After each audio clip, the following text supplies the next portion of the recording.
এদিনাখন এটা শগুনৰ পোৱালীয়ে মাকক ক'লে, মা মই মানুহৰ মাংস খাম।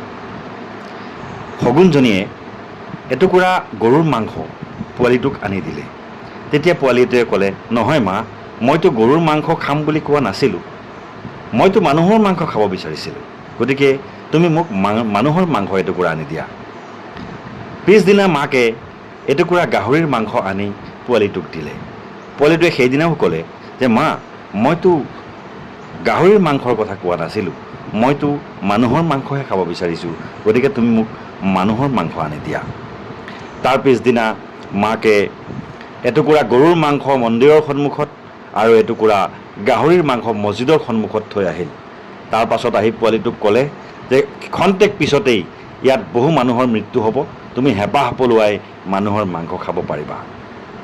বন্ধুসকল, চাব যে গৰুৰ মাংস আৰু গাহৰিৰ মাংস কোনে ক'ত থৈ আহে সেইটো নিজস্ব লাভালাভ আৰু নিজৰ স্বাৰ্থৰ কাৰণে হয়, যে কাৰোবাক নিজৰ স্বাৰ্থ পূৰণৰ কাৰণে আমি মন্দিৰ আৰু মছজিদত গৰু আৰু গাহৰিৰ মাংসৰ ৰাজনীতি কৰি আছোঁ। গতিকে এয়া আমাৰ আজিৰ সমাজৰ প্ৰতিচ্ছবি।